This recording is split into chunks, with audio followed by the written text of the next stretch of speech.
This movie is a prime example of why when you go into a movie and the movie's getting raved about and then you walk out saying, why? Widows. This movie is directed by Steve McQueen, the man who did 12 Years a Slave. It is written by Flynn something, the guy or woman, I don't know, the writer from Gone Girl. And it stars Viola Davis, the golden girl from Guardians of the Galaxy 2, Michelle Rodriguez, and the black girl from Bad Times at El Royale, the African-American actress, who I actually met in real life. That's a little quick story. Anyways, the movie's about a bunch of widows who their husbands were bank robbers. They robbed some person, and then they blow up. They boom. It was Liam Neeson, John Berthel, and a few other actors. Either way, they get blown up right away in the very beginning, like the first 5 minutes of this movie. It starts off right away like that, and then now they're widows, and so David Oyelowo, the guy from Get Out, and the guy from Atlanta, they are coming after these women like, hey, you owe us money, your husband's blew up our money, we need our money, we're gonna kill you, you got 1 month to get our money back. So they get together, they find this little book with like a plan to rob something, and they get together and they're gonna rob it. So that's our basic story on this movie, and I have to admit, the movie has like a 90% Rotten Tomatoes. I've heard great things from like critics. I've seen commercials. I was like, okay. And the trailers, I said them my most anticipated. I want to see it. I mean, it looked good. I mean, I like Steve McQueen. 12 Years a Slave is a very hard movie to watch. He also did a movie called Shame, which is a very just icky movie in my opinion. I don't like to watch it, but he did do a good job. Either way, before this movie came on, he popped on screen, Steve McQueen. He was like, thank you for coming to the movies. This has been a dream project of mine. And you can tell he put some major effort into it, and I gotta give him that. But for me personally, this was a huge disappointment. I thought Widows was just okay. I mean, it's not a bad movie. It is not a terrible, downright awful movie. Not at all. But it's fine. It's watchable. It's slow, I'll tell you that. But watching it, and I'm done with it, and I feel like tomorrow morning I'll just forget about it. Like, it's just forgettable in my opinion. Now, the first things first, the positives. The acting all around is great. I mean, Viola Davis, I mean, she could literally be in anything bad, Suicide Squad, and be the best part of it. I mean, she's great in this role. I really like the blonde lady. I don't know her name. I know she's in Guardians 2. She's the gold lady. But in this movie, she was such an interesting character. She had the most, like, depth around her and what her life was like after losing her husband, or her boyfriend or husband, whatever. And her life was interesting, very interesting. Viola Davis, all she really did was walk around with her dog and talk and be stern with people. But she was the main, like, she was really interesting. She was on, like, got to shine, really. Michelle Rodriguez, she's actually really good in the movie. Again, she does stuff. You get to see her kids, whatever, but she's not really the main character you really care about. Again, it's the blonde girl. She's the one who she has the most to do with anything. I think she's, I mean, I would consider her more the main character, but it's Viola Davis in this movie. But she was really good. I want to know her name. It's like Becky or something like that. I know she's from Guardians 2, but she was really good in this movie. I liked her. She was my personal favorite character. The African American girl from Bad Times. She was a very small role, and when she's not really a widow, I won't spoil it what she's really there for.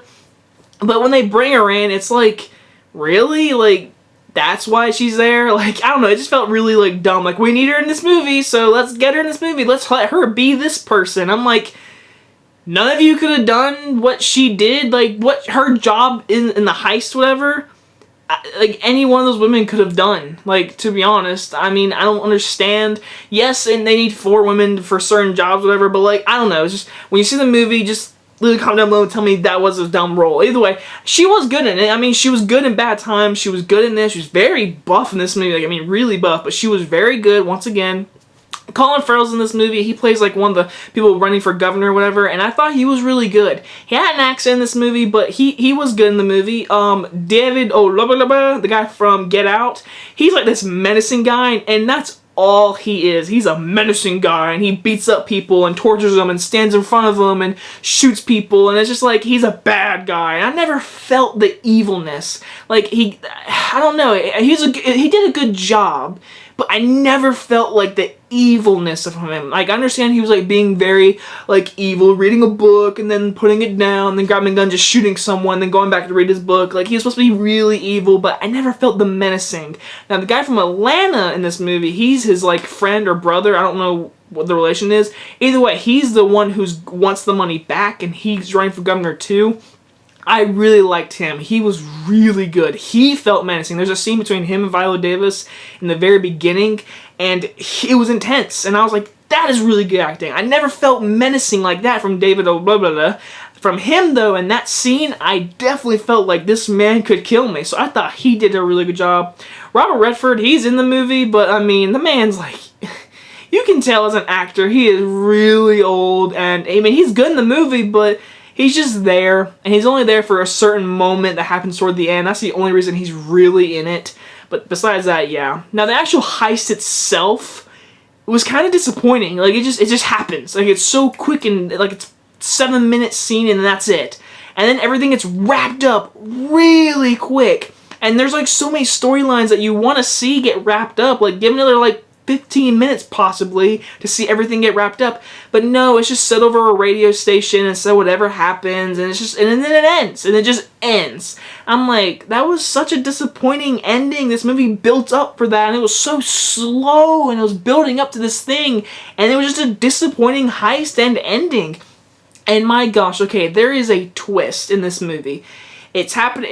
It's like the beginning of the third act or end of the second act. Something happens, and we're not in the theater. I was like, "Oh dang! I did not expect that to happen." And it goes nowhere. Yes, it comes up towards the end, at the very end, and it's like something important, and it's a moment that's like supposed to be really dramatic or anything. But I don't know. It just felt so like, what was the point? Like, it was so wrapped up badly that it all just meant for nothing, to be honest. And it was a good twist. When it happened, I was like, oh, this is going to be really interesting. It led to nothing. It led to disappointment. There was so much potential in the storyline, but the ending just all crashed and burned, and that's due to the script, because the performances are great. The directing, to me, was really good. I mean, the very beginning, that scene with all, like, the actual heist with all the men, whatever, the sound design was loud, it was good. The heist scene, when it happens, it's intense. I really do like what they do with the mask and the certain voice they have to not have their voices out. I like that stuff, but overall, Widows is a fine movie. The storyline, the script is the main issue. I mean, this movie has potential. Again, the main girl with the blonde hair, she was the most interesting character out of anyone in the group. But besides that, the acting was really good. The cinematography looked good. I mean, Steve McQueen did a good job directing. But overall, the script and the story and the ending and just how it was executed, it was just a mess. And that actually can be Steve McQueen's fault. So the directing wasn't amazing, but it was good. But it could have been better. So I'm going to give Widows a C.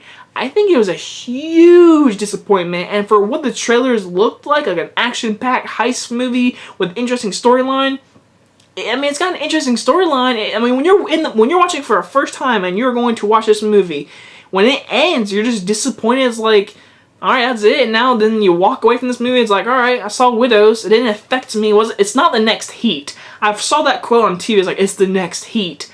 No, it is not. Nowhere near Heat. Get, like, different conversation. Nowhere near it.